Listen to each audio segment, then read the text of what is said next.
Hello everyone, welcome to the Officers IAS, and today we'll be learning about the chapter called as Union and its territory, which is from the Laxmikant.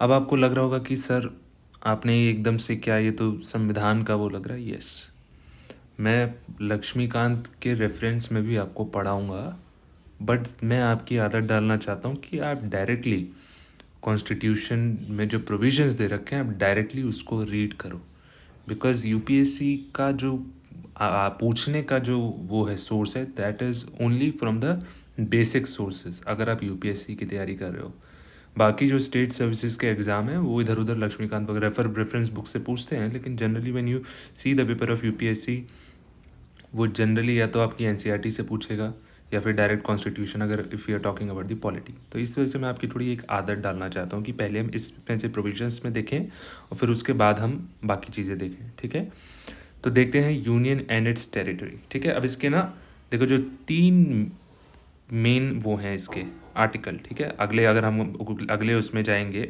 तो कुछ आगे explanation दे रखा है, देखो उसका कैसे। अब सभी ये लक्ष्मीकांत भी इन्हीं में से उठा के देता है। ठीक है, चलिए स्टार्ट करते हैं। फर्स्ट है the name and the territory of the union. India that is Bharat shall be a union of states. ठीक है भाई, इधर 2 नाम दे रखे हैं। तो जब कॉन्स्टिट्यूएंट असेंबली में जब डिबेट चल रही थी ना, तो काफ़ी अलग अलग पक्ष के लोग थे कि भाई नहीं, अंग्रेज़ी नाम होना चाहिए, इंडिया होना चाहिए। जो हिंदी स्पीकिंग स्टेट्स के लोग थे उन्होंने कहा भाई भारत होना चाहिए। ठीक है, तो दोनों की बात रख ली, उन्होंने बोला कि इंडिया दैट इज़ भारत। ठीक है, आगे shall be a union of states. इसका कॉनोटेशन, इसका मतलब क्या है? इसका मतलब ये है कि जब हम बात करते हैं, although India is federal in nature, more specifically quasi federal. ठीक है, तो हमने इधर India that is Bharat shall be a union of states क्यों बोला? वो इस वजह से बोला क्योंकि जो भारत का फेडरेशन है ना, क्वासी फेडरल नेचर, वो थोड़ा अलग है। ठीक है, हम भारत को जब हम बोलते हैं, जब हम इसके कॉन्टेक्स्ट में बोलेंगे तो हम भारत को बोलते हैं इनडिस्ट्रक्टिबल यूनियन ऑफ डिस्ट्रक्टिबल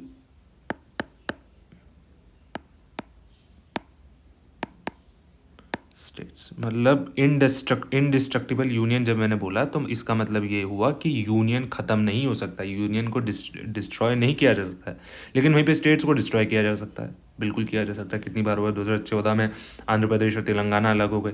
ठीक है, तो स्टेट्स को डिस्ट्रॉय किया जा सकता है। उनकी जो टेरिटोरियल, जो टेरिटोरियल उनकी जो रीच है, जो उनकी जोग्राफी है, वो बदल सकती है हिंदुस्तान में, but that is not the case with the USA. जब हम यूएसए की बात करते हैं तो that is indestructible union of indestructible states. मतलब वहाँ पर सेंटर अपने मनचाहे तरीके से जो स्टेट्स की जो टेरिटोरियल रीच है, उनकी जो बाउंड्री है, उनकी एग्जिस्टेंस है, उसको ऑल्टर या ख़त्म नहीं कर सकता है। पहला तो ये हुआ। ठीक है, और दूसरा, इसको इस्तेमाल करने का हमको ज़रूरत इसलिए पड़ी क्योंकि फर्स्ट कि भाई जो इंडिया में फेडरेशन है that is not by agreement. States ने एग्री नहीं किया है कि जैसे यूएसए के केस में है कि हम लोग साथ में आ रहे हैं। सेकंड, दूसरा, states have no right to secede. States के पास सिसीड मतलब अलग नहीं हो सकते चाहे कुछ हो जाए, तो इसलिए यूनियन शब्द को प्राइमेसी दी गई है फेडरल उस पर। ठीक है, ऑल्दो हमारा जो वो स्ट्रक्चर है वो क्वासी फेडरल मतलब लार्जली फेडरल है, लेकिन उसमें एलिमेंट्स ऑफ यूनिटरी एलिमेंट्स भी हैं। आपको समझ में आए? तो यूनियन शब्द को प्राइमेसी दी गई है फेडरल के, क्योंकि एक तो वो एग्रीमेंट के उससे नहीं बना है और स्टेट्स उससे अलग नहीं हो सकती हैं। जैसे यूएसए में है, यूएसए में एग्रीमेंट के उससे बनी है स्टेट्स ने आए, एग्री करा, एक एग्रीमेंट हुआ, फिर उससे एक वो यूएसए बना। ठीक है, अब आगे बढ़ते हैं भाई, चलिए आगे बढ़ते हैं। आगे क्या दे रखा है? आगे दे रखा है कि the states and the territories thereof shall be as specified in the first schedule. चलो एक और हमको वो मिल गया। क्या मिल गया?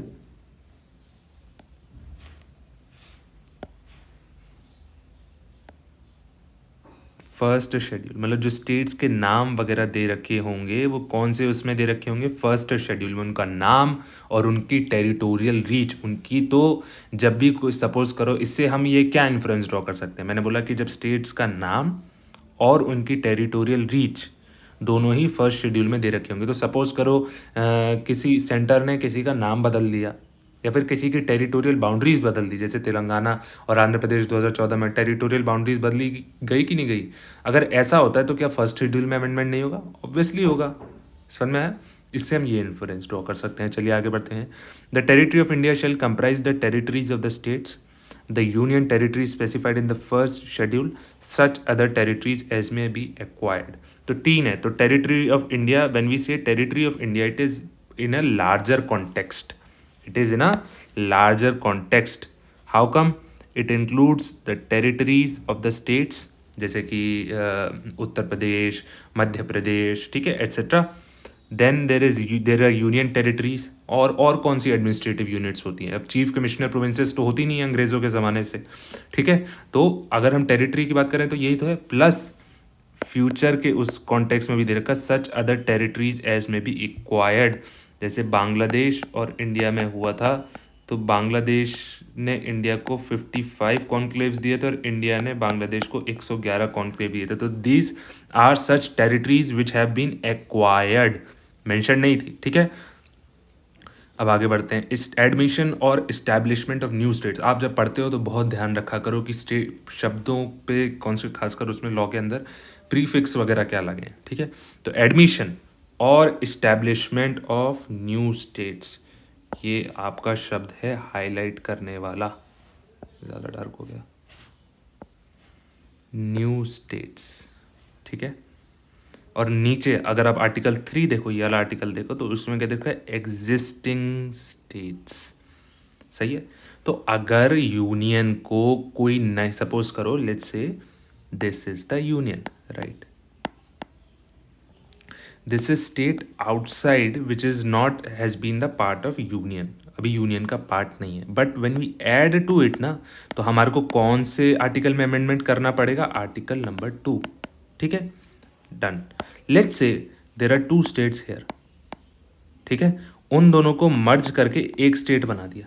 अब कौन से आर्टिकल में वो अमेंडमेंट करना पड़ेगा, आर्टिकल नंबर 3। क्यों? क्योंकि ये स्टेट्स ऑलरेडी एग्जिस्ट कर रही थी, एग्जिस्टिंग, और ये स्टेट, ये न्यू स्टेट है, ठीक है भाई।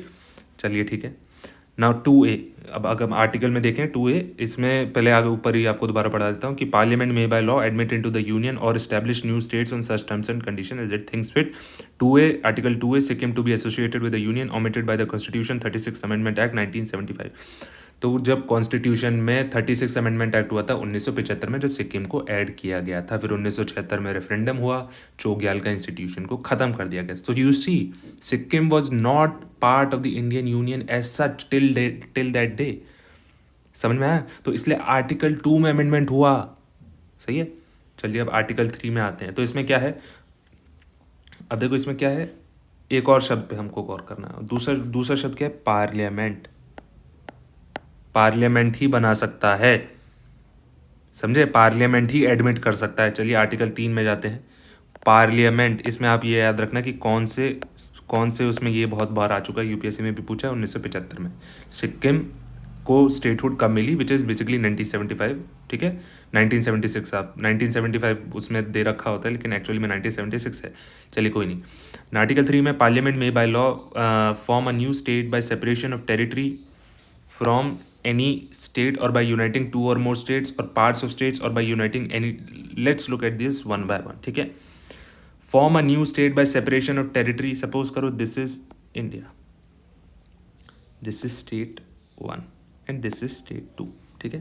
now they are saying form a new state, नई state by separation of territory from any state। suppose करो हमने इस state को काट के इसको एक नई state का नाम दे दिया, सही है, न्यू, इसको एक नई स्टेट बना दिया, ठीक है, न्यू स्टेट बना दिया। तो कौन से उसमें अगर हम करते हैं तो आर्टिकल 3 में करेंगे, ठीक है। सेपरेशन ऑफ टेरिटरी हो गया हमारा, आगे क्या देखा है, और बाय यूनाइटिंग 2 और मोर स्टेट्स। दूसरा केस क्या बना है कि सपोज करो यही दो जो थी तो इन दोनों को प्लस करके एक नया बना दिया, ठीक है, इन दोनों को यूनाइट कर दिया, ठीक है। और यूनाइटिंग टू और मोर स्टेट्स और पार्ट्स ऑफ स्टेट्स, ये पहला केस हुआ है, दूसरा केस हुआ, और तीसरा केस क्या होगा, ये दो स्टेट थी, ठीक है। अब इसका काट के इतना इतना और इसका काट के इतना इतना, तो ये जो एक नई स्टेट बनी,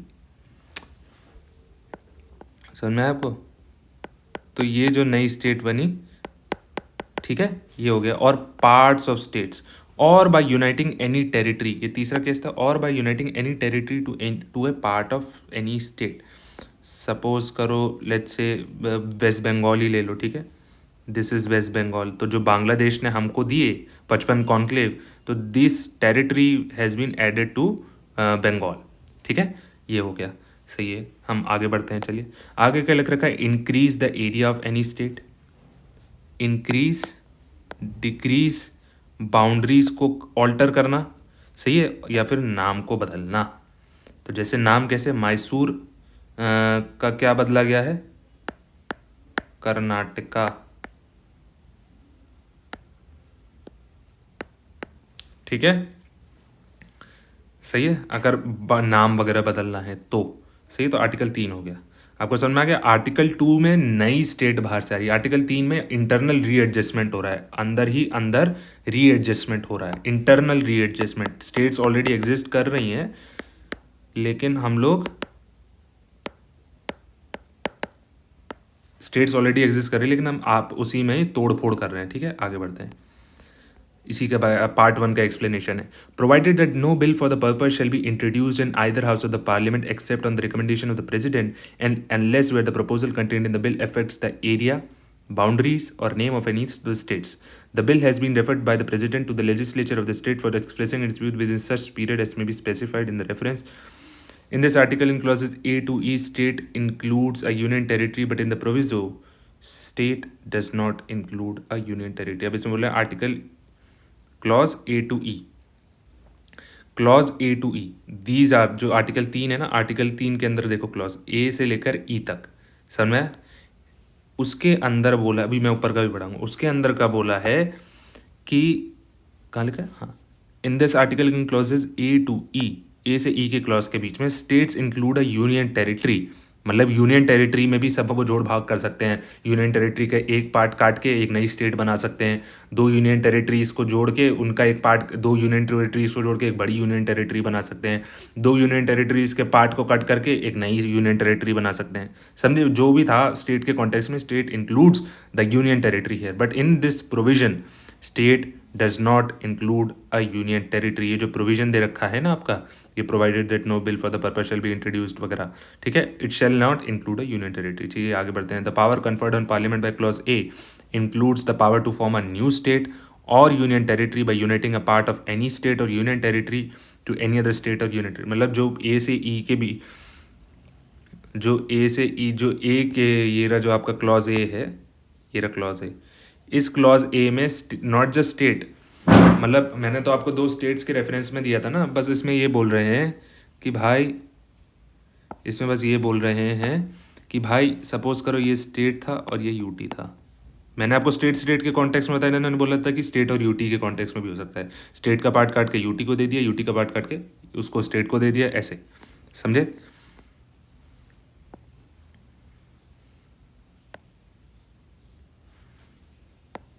प्रोविजन मतलब जो ऊपर दे रखा है, सही है। अब आगे बढ़ते हैं। अब इसमें ये बोल रहा है कि प्रेसिडेंट की रिकमेंडेशन के बिना, प्रेसिडेंट रिकमेंडेशन इज नेसेसरी, ठीक है, उसके बिना कोई से भी लोकसभा या फिर राज्यसभा में बिल को नहीं भेजा जाएगा, सही है। इसमें लिखा है except on the recommendation of the president and unless where the proposal content in the bill affects, अगर इस बोला है unless where the proposal contained in the bill affects the area, boundaries or name of any of the states, the bill has been referred to by the president. और जो bill होगा, जो bill है that has to be referred, suppose करो this is the bill, ठीक है, इसमें क्या है, प्रेसिडेंट की रिकमेंडेशन, प्रेसिडेंट की प्रेसिडेंट की रिकमेंडेशन इज नेसेसरी, ठीक है। दूसरा क्या है, जिस भी सपोज करो कोई भी राज्य है, सपोज करो मध्य प्रदेश है, ठीक है, मध्य प्रदेश की बाउंड्रीज ऑल्टर हो रही हैं, उसका नाम बदला जा रहा है, तो पहले तो प्रेसिडेंट से परमिशन लेनी पड़ेगी, उसके बाद मध्य प्रदेश को ये बिल भेजना पड़ेगा, ठीक है, रेफरेंस मतलब उसके लिए कि हम ये सब कर रहे हैं। ऑल दो वो जो भी सजेशंस मध्य प्रदेश देगा that is not binding upon the parliament, लेकिन एक जिस स्टेट में ये सब हो रहा है, स्टेट की बात कर रहा हूँ, स्टेट जिस स्टेट में ये हो रहा है उसको भेजना ज़रूरी है। अब देखो आप इससे रिलेट करो, लेकिन अगर वो बिल यूनियन टेरिटरी के कॉन्टेक्स्ट में है, समझे आप, उसका यूनियन टेरिटरी का एरिया क्या है, यूनियन टेरिटरी का एरिया, अरे यार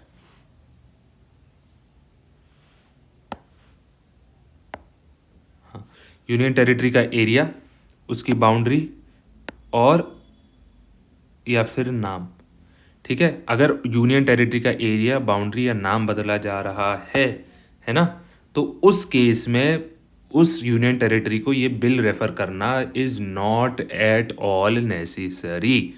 आपको समझ में आएगा। अगर स्टेट के कॉन्टेक्स्ट में मध्य प्रदेश को भेज रहे हैं, यस, मध्य प्रदेश का बाउंड्री या नाम या फिर एरिया को ऑल्टर कर रहे हैं, will have to send the bill to the Madhya Pradesh. But let's say we are altering the name, boundary and area of any union territory. Let's say for instance Delhi is a UT, and if we change the name of the UT Delhi from Mango, or alter the area, is diminishes area, ठीक है, उसका area बदल देते हैं, तो हम उसको Delhi legislature में या फिर उसमें दिल्ली के अंदर भेजना ज़रूरी नहीं है। आपको समझ में आया? चलिए आगे पढ़ते हैं। Laws made under articles 2 and 3 to provide for the amendment of the first and fourth schedule and supplemental. तो मैं पहला तो मैंने आपको बता दिया, ठीक है।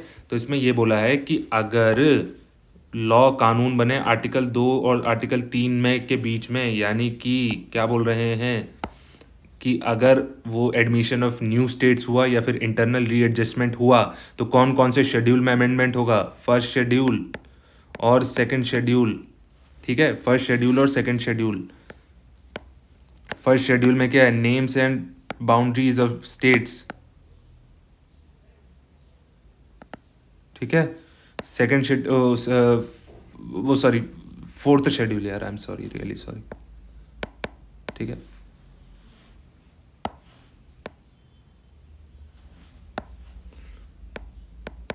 ठीक है, फोर्थ शेड्यूल में क्या है भाई, राज्यसभा में कितनी सीट्स हैं वो मेंशन रहता है, ठीक है। अब आगे पढ़ते हैं। आगे दे रखा है कि no such law as aforesaid shall be deem to be an amendment to this constitution for the purposes of article 368। ये लो जी, जितना मेजर था आपका सब हो चुका है। देखा कितना से वो बोल रहे हैं कि नो सच लॉ, जो भी कानून बनाया जाए, no such law as aforesaid मतलब ऊपर, शैल बी डीम्ड, उसको माना shall be deemed to be an, माना जाए to be an amendment of this constitution. बोल रहे हैं कि ऐसा कोई भी कानून जो बनाया जाए that will not be an amendment of the constitution. Article 368 में कॉन्स्टिट्यूशन अमेंडमेंट करने की ज़रूरत नहीं है। Parliament can simply do that with a simple ordinary legislative process with a simple majority, ordinary legislative process. समझ में, कॉन्स्टिट्यूशनल अमेंडमेंट नहीं होता है। और कॉमन सेंस अगर लगाओ common sense. Andhra Pradesh reorganisation क्या बोलते हैं उसको, the Andhra Pradesh reorganisation act of 2014। क्या हुआ, ऑर्डिनरी लेजिस्लेटिव प्रोसेस हुआ कि नहीं हुआ सर में। तो दिस इज ऑल, ये तो इसमें कि मैंने आपको बताया कॉन्स्टिट्यूशन, ये कॉन्स्टिट्यूशन के थ्रू, ठीक है। अब मैं इसी के ऊपर आपको पढ़ाने की कोशिश करता हूँ। चलिए, तो भाई ये आपने ये सब देख लिया। अब इस चैप्टर में जो सवाल बनते हैं, ठीक है। एक सेकेंड ना, मेरे को 1-2 मिनट आप दो।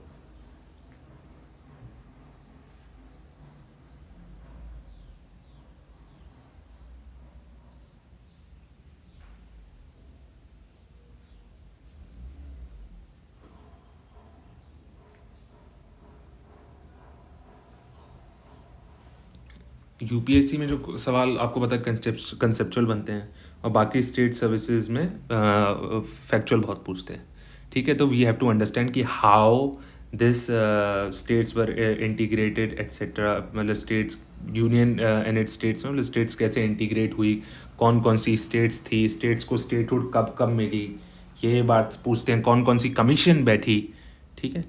चलिए, तो let's start from the basics. पहले से, जब देश आज़ाद हुआ 1947 में, ठीक है, तो जो क्लासिफिकेशन ऑफ स्टेट्स था that was made into 4 parts, part A, part B, part C, part D, ठीक है। पार्ट डी के अंदर सिर्फ अंडमान एंड निकोबार आइलैंड्स था। क्या था? सिर्फ Andaman and Nicobar islands. Part A के अंदर क्या था? पार्ट ए के अंदर सिर्फ ब्रिटिश प्रोविंसेस थी। ब्रिटिश प्रोविंसेस मतलब directly administered by the Britishers. B के अंदर क्या थी? Princely states with legislatures.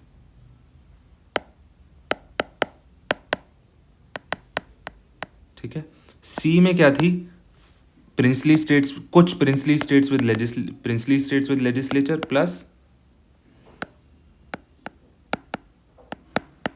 Plus chief commissioner की प्रोविंसेस।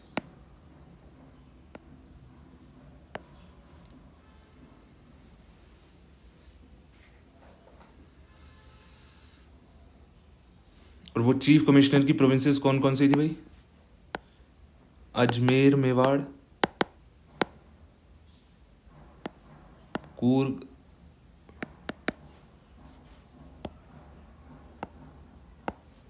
ठीक है, दिल्ली, बलूचिस्तान, ठीक है। ये था 1947 का क्लासिफिकेशन। आगे बढ़ते हैं। आगे क्या हुआ? बोलने लगे कि भाई स्टेट्स के बेसिस पे डिमांड आने लगी कि सर लिंग्विस्टिक बेसिस पे, लैंग्वेज के बेसिस पे स्टेट्स को रीऑर्गेनाइज करो, ठीक है जी। आगे बढ़ते हैं। 1948 में बैठ गई एसके धार कमीशन। ध्यान रखना, अभी संविधान फोर्स में नहीं है और नहीं बना है एसके धार कमीशन, तो ये सब अभी पहले ही चल रहा है, ठीक है। कॉन्स्टिट्यूशन के बनने से पहले और फोर्स में भी आने से। एसके धार कमीशन, उसने बोला बिल्कुल नहीं, ऐसा कैसे हो सकता है? We will not allow the states to reorganize on the basis of language. नहीं, this is a threat to national unity and integrity. बिल्कुल नहीं, ऐसा नहीं हो सकता। Rather we should be organized on the basis of administrative convenience, ठीक है। इन्होंने बोला कि लिंग्विस्टिक बेसिस पे नहीं। Let's come to the 1949। फिर वो हुई, डिमांड्स प्रेस हुई। इधर बैठी कांग्रेस की, अब कांग्रेस की बैठी है जेवीपी कमेटी, ठीक है। जेवीपी कमेटी का फुल फॉर्म क्या है? J for Jawaharlal Nehru ji, V for Vallabh Bhai Patel ji, and P for Pattabhi Sitaramayya. 1949 में ये आपकी कौन सी कमीशन बैठी? जेवीपी कमीशन 1948 में हुई, और 1949 में इन्होंने अपनी रिपोर्ट सबमिट करी। इन्होंने भी लैंग्वेज के बेसिस पे क्या किया भाई? मना कर दिया, ठीक है। आगे चलते हैं। 1953 में एक और कमीशन बैठी, अब कॉन्स्टिट्यूशन फोर्स में आ चुका है। इसका क्या था? फजल अली कमीशन। फजल अली कमीशन है तो मेंबर्स भी होंगे, और ठीक है, चेयरमैन ये थे फजल अली। और बाकी कौन थे? एक तो थे आपके HN मेरे को नाम, यस, HN कुंजरू साहब। कई बार ना वो सरनेम और इधर उधर हो जाता है मुझसे, चलिए कोई नहीं। HN कुंजरू साहब और KM,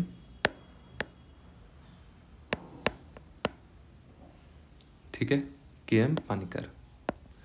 अब इन्होंने देखा कि इतना सब बातचीत चल रहा है, तो दे largely accepted language to be the basis of the reorganization of the states. But at the same time, उन्होंने किन किन चीज़ों का ध्यान करते हुए बोला कि नेशनल यूनिटी फर्क नहीं आना चाहिए,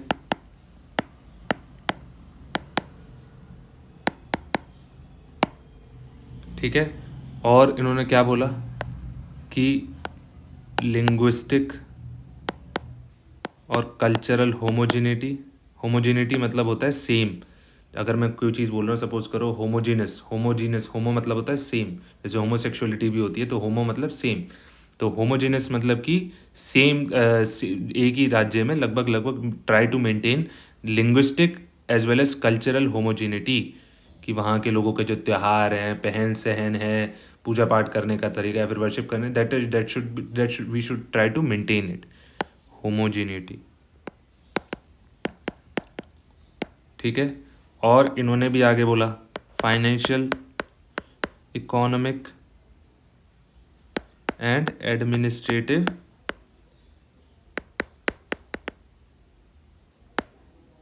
कमीशन, ठीक है भाई। तो ये आपका हो गया, ठीक है। चलिए हम आगे बढ़ते हैं। अब इसमें से जो, हाँ ये हो गया। अब इसमें जैसे जो सवाल पूछे जाते हैं ना, इसमें से सवाल पूछे जाते हैं क्रोनोलॉजी के कॉन्टेक्स्ट में। पहले तो मैं आपको सवाल बता देता हूँ क्या क्या सवाल पूछे जाते हैं, फिर मैं आपको थोड़े बहुत, मैं आपको पीछे से रिवर्स तरीके से पढ़ाऊँ। तो पहले तो ये पूछा जाता है, जो अभी तक मैंने पढ़ा है, कि क्या, पहली बात तो जो नेम, बाउंड्रीज या फिर एरियाज होते हैं, स्टेट के ऑल्टर कौन करता है। स्टेट हमेशा जब भी कोई चीज़ याद करनी है तो उसको नेगेटिव कॉन्टेक्स्ट में, मतलब खासकर प्रिपरेशन के वक्त याद कौन नहीं करता है। वी नो कि state can not do it, it's only the parliament, only the parliament who can, which can do it, ठीक है। नंबर टू इज कि हाँ, number two, because there is some noise ना, तो I am just getting disturbed by all this. तो names, boundaries and areas, तो state नहीं करता, पार्लियामेंट कर सकता है। दूसरा, क्या स्टेट का कंसेंट ज़रूरी है? अरे नहीं भाई, स्टेट का कंसेंट ज़रूरी नहीं है। तीसरा, क्या ये कॉन्स्टिट्यूशनल अमेंडमेंट होगा? नहीं होगा। Simple majority and a simple majority and by क्या बोलते हैं, ऑर्डिनरी लेजिस्लेटिव प्रोसेस, ठीक है, उसके लिए कॉन्स्टिट्यूशनल अमेंडमेंट की ज़रूरत नहीं है, ठीक है। ये तो हो गया इन सब के बारे में, ठीक है। और ये भी पूछ लेते हैं कई बार कि Indian states can secede, no, Indian states can not secede, ये शायद यूपी ARO वगैरह में सवाल पूछा गया था, मेरे को एग्जैक्टली याद नहीं है, ठीक है। तो Indian states can not secede because when we say India is a union of states, which means India is an indestructible union of the destructible states. Destructible, जैसे मैंने आपको बताया, आर्टिकल 2 या 3 में अमेंडमेंट कर दो, डिस्ट्रक्टिबल हो गई। सर वो आर्टिकल 3 में अमेंडमेंट कर दो, डिस्ट्रक्टिबल हो गई, ठीक है ना। तो ये सब तो था, ठीक है। और जब आप यूटी के कॉन्टेक्स्ट में कर रहे हो, तो इस सब आपको भेजना तो पड़ेगा, इधर बिल तो भेजना पड़ेगा, लेकिन जब आप यूटी के कॉन्टेक्स्ट में आप करोगे तो you don't have to send the bill for the reference, ठीक है। और प्रेसिडेंट की रिकमेंडेशन ज़रूरी है, सही है। ये तो हो गया आपका ये सब सवाल, ठीक है। अब आगे जो पूछते हैं ना, वो जो जनरली यूपीएससी ने भी पूछा है क्रोनोलॉजी के कॉन्टेक्स्ट में। क्रोनोलॉजी मतलब स्टेट्स को कब कब स्टेटहुड मिली, ठीक है। और सबसे पहले अगर हम बात करें तो सबसे पहले 1960 में, आप ध्यान रखना, महाराष्ट्र और गुजरात किससे बने? बॉम्बे से बिखर के, ठीक है भाई, बॉम्बे से बिखर के आपके बन गए महाराष्ट्र और गुजरात, ठीक है। उसके बाद एक सेकेंड,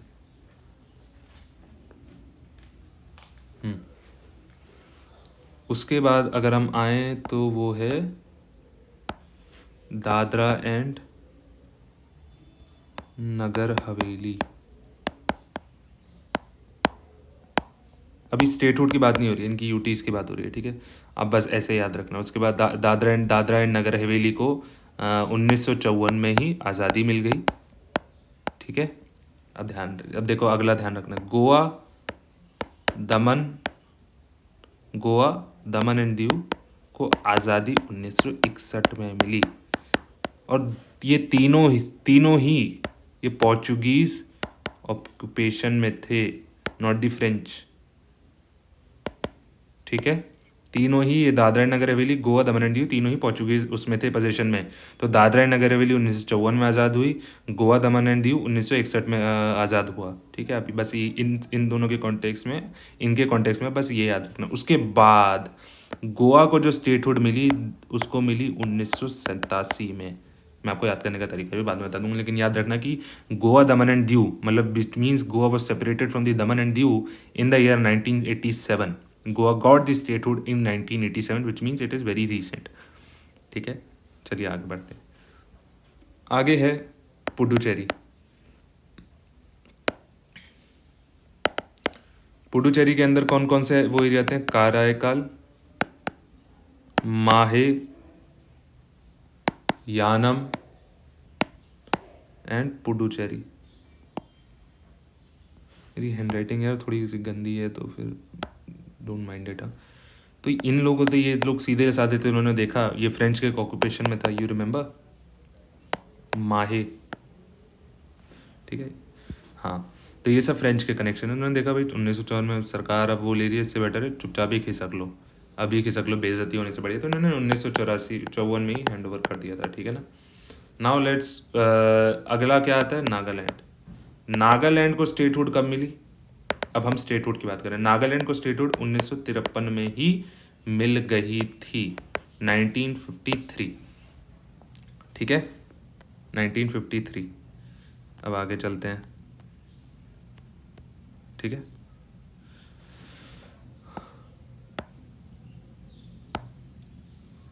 अब आते हैं पंजाब। पंजाब की कंट्री यार इतनी है मोटी मोटी क्यों हो रही है? चलो कोई नहीं, हाँ वो जूम कर रखा है ना, इस वजह से मोटी हो रही है शायद। हाँ तो देखो, अब आते हैं पंजाब में। पंजाब में 1966 में चंडीगढ़, हरियाणा। तो Haryana was created in the year 1966, ठीक है। और हिमाचल प्रदेश बना आपका 1971 में। हिमाचल प्रदेश कब बना? 1971 में, ठीक है। अब आप नॉर्थ ईस्ट का मैप देखो, मैं आपको इधर से बता रहा हूँ। इधर क्या है? नागालैंड, मणिपुर, मिजोरम।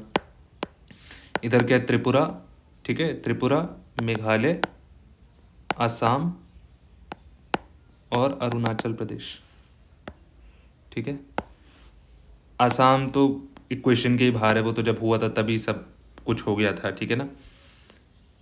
इन बाकियों का हमको देखना है, ये जो बाकी बचे हैं हमको इनका देखना है।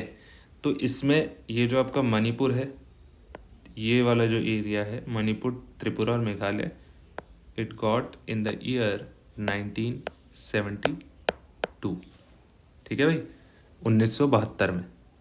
और मैंने आपको इसके बाद क्या बताया था? सिक्किम का। सिक्किम कब था? 1976 में। कौन सा अमेंडमेंट किया था? 36th अमेंडमेंट एक्ट, ठीक है ना। और कौन सा आर्टिकल इंसर्ट हुआ था? आर्टिकल 2A, ठीक है, ये याद रखना। सिक्किम के कॉन्टेक्स्ट में याद रखना कि सिक्किम में 1976 में हुआ था 36th amendment act, article 2A। और ये जो है मणिपुर, मेघालय, त्रिपुरा 1972 के अंदर, ठीक है। ये हो गया, सिक्किम हो गया आपका। अब आते हैं, और बाकी क्या है उसके बाद क्या बचा? अब ये बाकी बच गए ना, मिजोरम, अरुणाचल प्रदेश और नागालैंड। नागालैंड तो हमने पहले ही देख लिया। बताओ भाई, याद करो नागालैंड। नागालैंड कौन से था? 1953। स्टार्टिंग में ही सब कुछ हो गया था। सबसे पहला इधर है, इधर जोग्राफिकली, और सबसे पहला 1953 में सब कुछ काम हो गया था। अब ये जो बचे मिजोरम और Arunachal Pradesh, Mizoram, Arunachal Pradesh along with Goa got statehood in the year 1987। ठीक है, 1987 हो गया। अब इसके बाद कौन सा साल आता है? इसके बाद लेट्स कम टू 2000। 2000 में कौन से हुए? छत्तीसगढ़, झारखंड,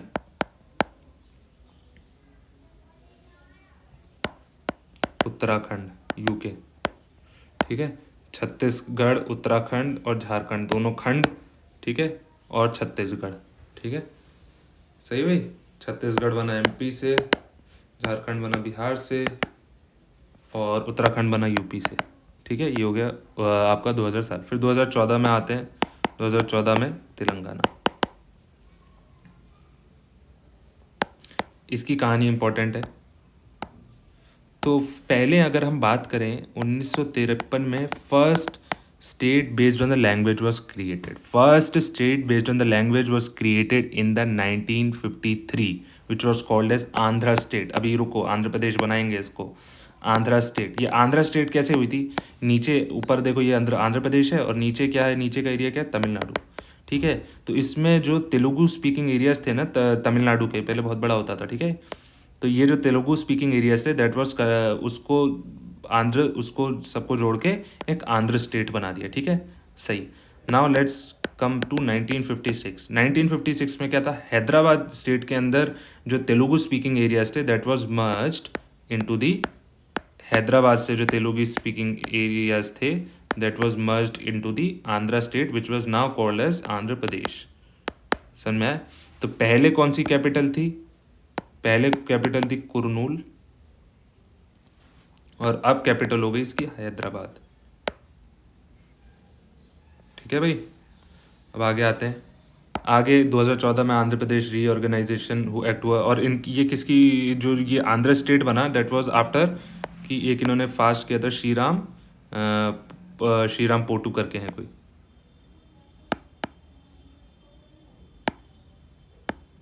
ठीक है, बस ऐसे याद रखना, क्योंकि प्रीलिम्स के उससे ही आप बस याद रखना श्रीराम पोटू, और आपका प्रीलिम्स में मार्क हो जाएगा। ठीक है, ये हो गया 2014 में। अब 2014 में आते हैं, आंध्र प्रदेश रीऑर्गेनाइजेशन एक्ट हुआ। तो आंध्र प्रदेश की अब 3 कैपिटल बनाने की बात हो रही है, अमरावती, विशाखापट्टनम,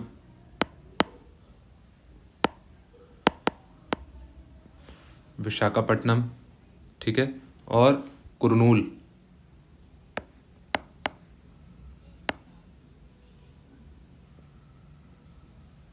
नहीं, कुरनूल नहीं, एक second.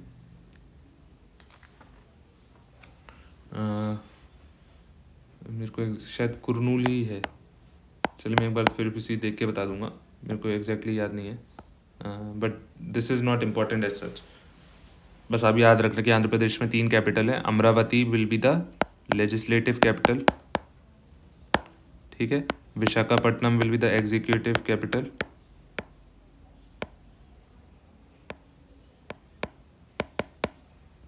And Kurnool will be the judicial capital. एक बार रुकिए, मैं एक बार चेक भी कर लूँ, कुरनूल है कि गुंटूर है। ज़रा एक सेकेंड ना।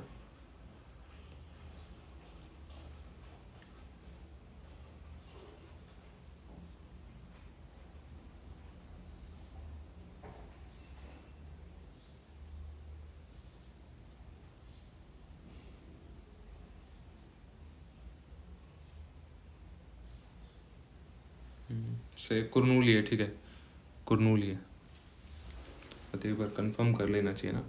ठीक है भाई, तो अमरावती है आपकी, अमरावती, विशाखापट्टनम और Kurnool which is the judicial, legislative, executive and judicial capital. ठीक है, तो ये सब तो हो गए। अब मैं आपसे कुछ क्या बोलते हैं सवाल पूछना चाहूँगा, और आप उसके आंसर देना। ठीक है, तो पहला तो ये है कि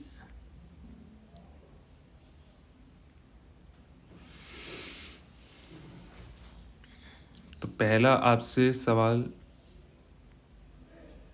ये होगा कि आपको इन स्टेट्स को क्रोनोलॉजी में लगाना है। किन किन को? छत्तीसगढ़, ठीक है, अरुणाचल प्रदेश, थर्ड क्या है आपका? झारखंड, ठीक है, एंड फोर्थ क्या है आपका? सिक्किम, ठीक है।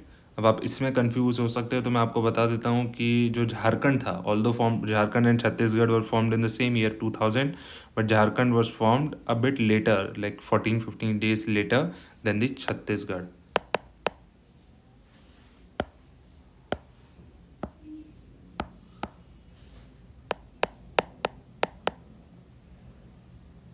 ठीक है भाई,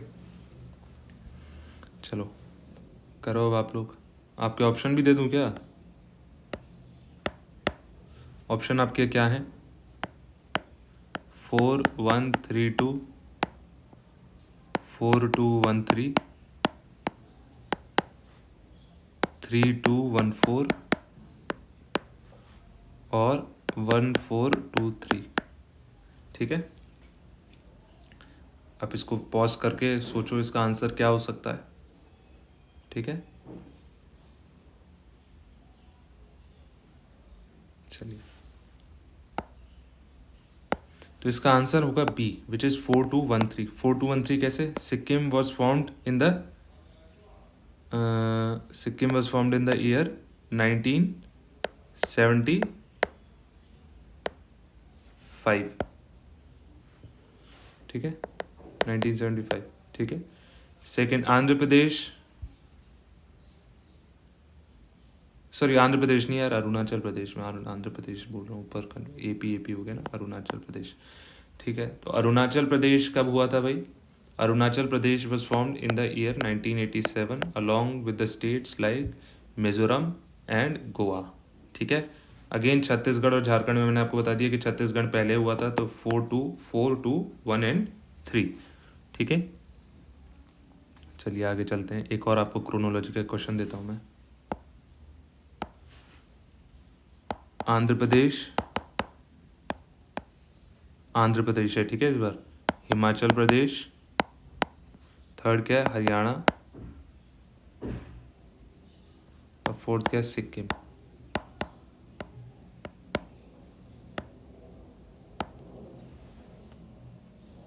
ठीक है। इस बार मैं आपको ऑप्शन नहीं दूंगा, आप खुद करो। तो आंध्र प्रदेश कब बना था भैया? सोचो सोचो, फर्स्ट स्टेट कौन सी थी जो which was reorganized on the basis of language? It was Andhra state in the year 1953। Himachal Pradesh कब बना था? जब पंजाब जो था वो किस में हुआ था? चंडीगढ़ और हरियाणा में। हरियाणा बना 1966 में। फिर हिली एरियाज को मिला के हिमाचल प्रदेश कब बना था? 1971 में। हरियाणा बन गया 1966 में। सिक्किम ऐसे याद करो, 36 अमेंडमेंट एक्ट 1976, ठीक है। आर्टिकल 2A डाला गया, ठीक है। और यस, तो 19 ये सिक्किम के कॉन्टेक्स्ट में, ठीक है ना। तो कौन कौन सा हो गया? फर्स्ट 1, ठीक है। इसके बाद थर्ड 2 और 4, 1 3 2 4, ठीक है भाई।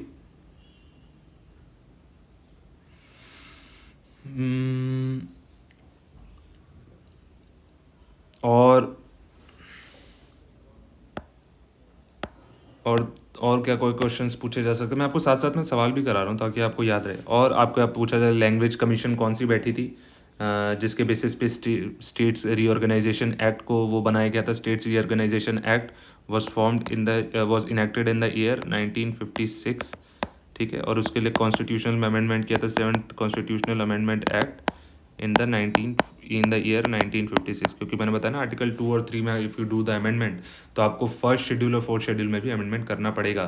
तो 1956 में 1953 के में जो कमीशन बैठी थी उसी के बेसिस पे तो ये एक्ट वगैरह बना था।